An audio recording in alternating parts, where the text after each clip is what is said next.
दिल्ली का AQI दिन ब दिन बेहद खराब स्थिति में पहुंच रहा है। आप मेरे फोन की स्क्रीन पर देख पाएंगे कि जो 39 स्टेशन है, इनमें से ज्यादातर इलाकों में जो AQI है वो आपको रेड जोन में नजर आएगा और कहीं ना कहीं बड़ा सवाल ये दिल्ली के पर्यावरण पर खड़ा कर रहा है। मेरे साथ बात करने के लिए दिल्ली बीजेपी अध्यक्ष वीरेंद्र सचदेवा जी हैं। सर, जिस तरह से जो लाल निशान नजर आ रहे हैं, इसको लेकर आपका क्या कहना है? और आज तो दिवाली का त्योहार है, उसके पहले ही इस तरह की स्थिति होगी दिल्ली में। इतना खतरनाक प्रदूषण, या यूँ कहें कि दिल्ली को बहुत खराब स्थिति में लाने का अगर किसी का योगदान है तो वो अरविंद केजरीवाल का है।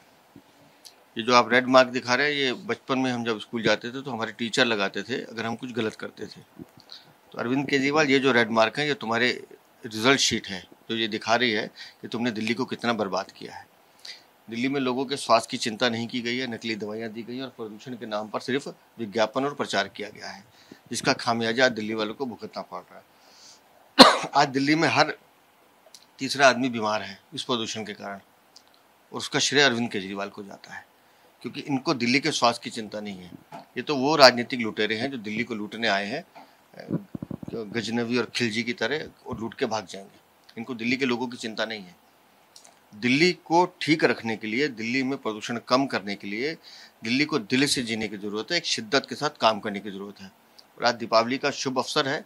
मैं आपके माध्यम से, आपके दर्शकों को माध्यम से सभी लोगों को दीपावली की मंगल कामनाएं देता हूं। साथ एक निवेदन भी करता हूं कि अब समय आ गया है अपनी दिल्ली को बचाने का, संवारने का, सुधारने का। और इसके लिए ज़रूरी है कि ये चंद दिनों की जो भ्रष्टाचारी सरकार है इसको हटाइए। भारतीय जनता पार्टी की माननीय प्रधानमंत्री जी के नेतृत्व में डबल इंजन की सरकार बनाइए और हम दिल्ली को प्रदूषण रहित दिल्ली बनाएंगे, एक स्वस्थ और सुंदर दिल्ली बनाएंगे। सर, आप चंद दिनों की सरकार को हटाने की बात कर रहे हैं, वहीं जो बीजेपी के पूर्व विधायक हैं, कई बार के विधायक रहे हैं, ब्रह्म सिंह तंवर, वो तो आम आदमी पार्टी में शामिल हो गए और उन्होंने ये भी कहा कि अरविंद केजरीवाल बेगुनाह थे, उन्हें फंसाया गया और पार्टियां इस तरह के आरोप लगाती रहती हैं। मैंने बीजेपी छोड़ी तो कुछ तो मजबूरियां रही होंगी, क्या मजबूरी थी सर? मैं ब्रह्म सिंह तंवर जी के निर्णय पे तो कोई टिप्पणी नहीं करूंगा, क्योंकि वो बहुत वरिष्ठ नेता हैं हमारे और उन्होंने बहुत समय हमारी पार्टी को दिया है। लेकिन ये ठीक है, क्योंकि वहाँ के एक सिटिंग विधायक हैं आम आदमी पार्टी के, जो भारतीय जनता पार्टी में शामिल हुए, तो उसके बाद कुछ स्थानीय कारण रहे होंगे जिस वजह से वो गए हैं। और जहाँ तक अरविंद केजरीवाल के बेगुनाह होने की बात है, तो मैं इतना ही बताना चाहूँगा कि माननीय न्यायालय ने उन्हें जमानत दी है। माननीय हाई कोर्ट ने उन्हें दोषी माना है शराब घोटाले में, और वो जमानत पर छूटे हुए अपराधी हैं और अभी अपराध मुक्त नहीं हुए हैं। अरविंद केजरीवाल तो वो व्यक्ति हैं जिनको अपने ऑफिस में मुख्यमंत्री का पद छोड़ना इसलिए पड़ा क्योंकि माननीय कोर्ट ने निर्णय लिया कि आप ऑफिस नहीं जा सकते, आप फाइल साइन नहीं कर सकते। तो जो अपराधी जमानत पे होता है वो तब तक अपराध मुक्त नहीं होता जब तक माननीय न्यायालय का निर्णय नहीं आ जाए। और हमें मालूम है कि अरविंद केजरीवाल घोटालों के मास्टर किंग हैं, उन्होंने खूब घोटाले किए हैं। निस्संदेह जब उन्हें सजा मिलेगी तो फिर बाकी लोग भी देखेंगे। सर, आप घोटालों के मास्टर किंग अरविंद केजरीवाल को कह रहे हैं। ब्रह्म सिंह तंवर जब बीजेपी छोड़कर आम आदमी पार्टी में शामिल हो रहे थे तो उस दौरान अरविंद केजरीवाल ने कहा कि दिल्ली और पंजाब में आम आदमी पार्टी जो काम कर रही है उससे प्रभावित होकर आम आदमी पार्टी का परिवार बढ़ रहा है। मैं अरविंद केजरीवाल को फिर एक निवेदन करता हूं आपके माध्यम से।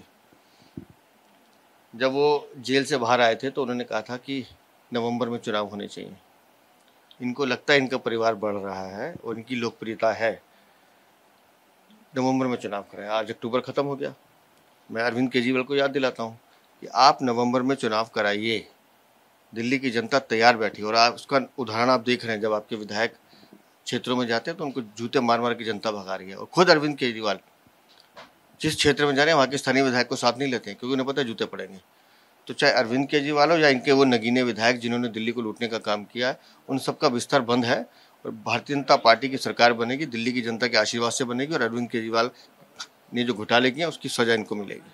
शुक्रिया बात करने के लिए। तो साफ तौर से वीरेंद्र सचदेवा का यही कहना है कि जिस तरह से घोटाले अरविंद केजरीवाल की ओर से किए गए हैं उसकी सजा उन्हें मिलेगी और दिल्ली की जनता बीजेपी को इस चुनाव में भारी बहुमत से जिताएगी और करारा जवाब अरविंद केजरीवाल को देगी। देखने वाली बात होगी जब इलेक्शन होगा और जब नतीजे आएंगे तो फिर क्या कुछ तस्वीर सामने निकल कर आती है।